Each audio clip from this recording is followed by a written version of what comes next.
Well, when I thought I was completed with my 601 build, and I told you guys I wasn't going to go totally crazy and, get all the little bits and pieces to make it appear period correct. Well, I kind of changed my mind.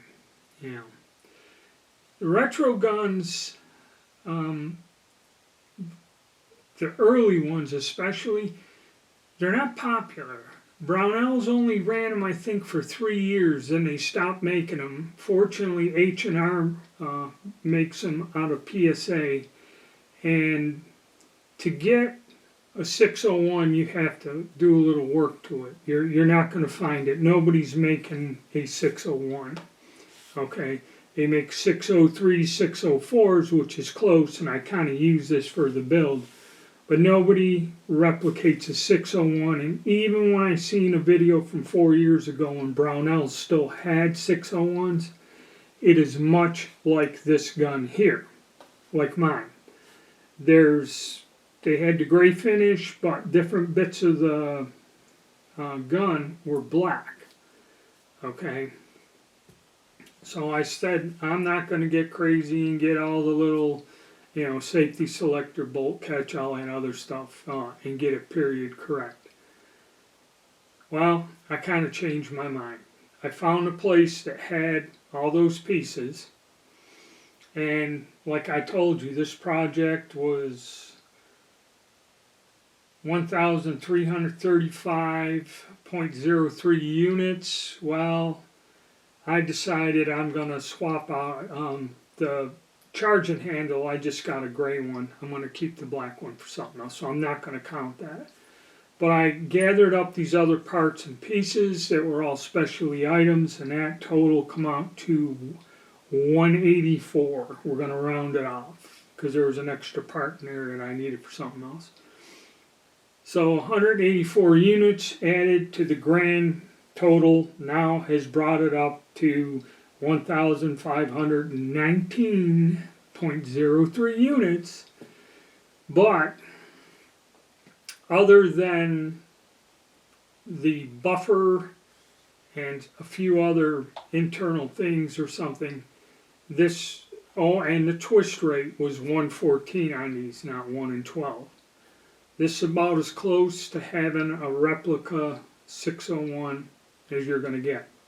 Alright, so what we're going to do here is we're going to do the before. I went and made a video. I'm going to edit it and show you the different points and things that are not 100% correct for a 601.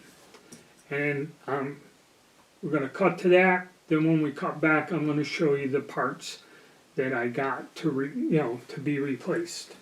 Because I got the other... I got a 604 upper, and it came with that lower flash hider. So I was able to get the early duckbill one and change it, and I thought that was it.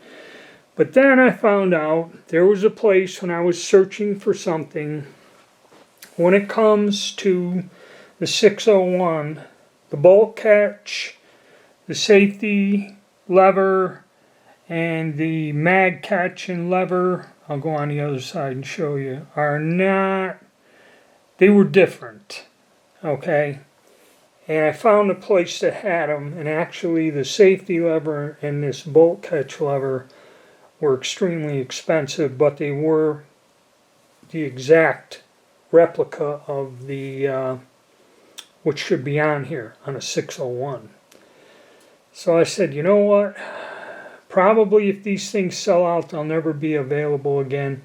So I'm not done yet. I'm going to change out the bolt catch, safety, mag catch, and button. And also, my op handle's black because they're sold out of the gray. But when I was ordering these parts, they have the gray. Then on this side, the mag release button is the rounded thing where the 601 was straight. They had that correct, so I ordered that. And his door, which is black, not gray, they actually had a gray door with a different type of latch that's correct, which I ordered that also. So I'm out another, I'm going to put another 100.5 in this, but I should have as close as I possibly can get. And an exact replica, correct, period correct, at least cosmetically, 601 rifle. Okay, we're going to take a look at the parts. I'm going to start with the two most expensive ones out of the group, and both of them cost 50 units, about $49.99. First is the bolt catch lever. The early ones did not have the tab. They have serration, and they look totally different than a standard bolt catch today. Okay, that's one that I wanted. The safety selector has a little dents in there or whatever. I believe those are spot faces or 60-degree centers. I believe when they manufactured these, in the old days, they would put something on a center, and they may have ground these dimensions into place. It could be an old manufacturing reason that they've done that until they changed the process. So right there, that's 100 units. I also got a gray door.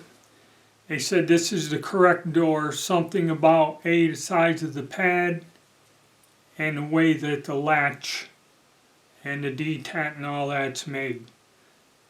So this is a 601 door. Now the bolt catch itself has that little spot face or spot drill on the back, like an original. And then the button or catch, if you notice, the newer ones, the grooves are circular. These were hatched in straight across. Okay, this is like the original. And of course our rear takedown pin, which I think these are not being made, because I don't know if these go on an early 601 or not, but I even seen an example of a Brownells 601 that didn't have this. So whoever made these, it's very limited, they're not making them, and eventually when these things sell out, you probably won't be able to get these parts at any price unless you have somebody custom make them for you. Okay, that's kind of why I decided, you know what, spending extra money, get these unusual things, and have, the gun 100% more or less visually correct. I'm going to go and work on making these modifications tomorrow. I just got everything in the mail and it's later in the day.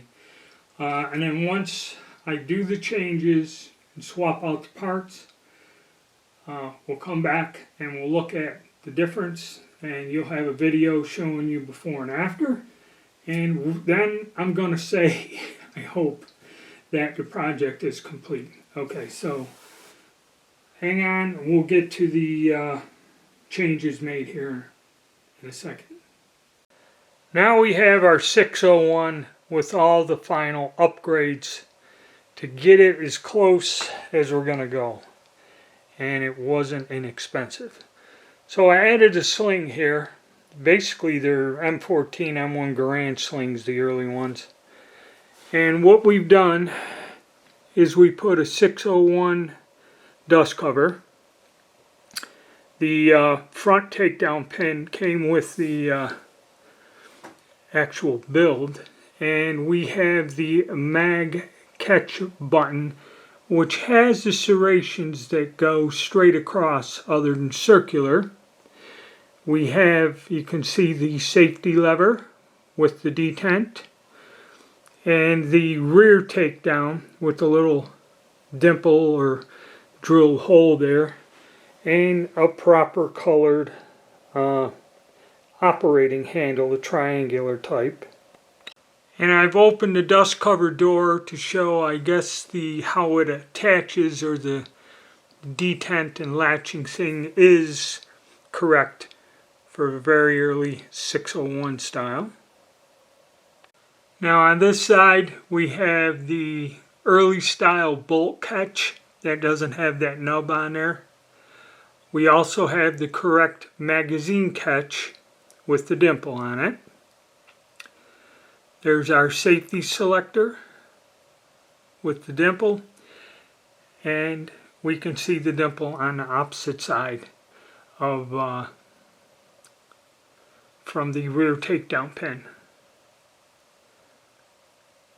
So that's about it. Actually, these two parts, the mag catch and the safety selector, they cost $100, $50 a piece just for the two of them, to upgrade them to that. This is the completion of my 601 build. Retro rifles are not inexpensive. I don't care which way you cut it. To get anything like this, they're all going to be over 1K. Alright, no matter what. Even if you kind of scrimp and save, they might not be for everybody, but if you're into military history, if you like shooting older style firearms, this is much different than any modern AR platform now, in both how it feels and how it shoots.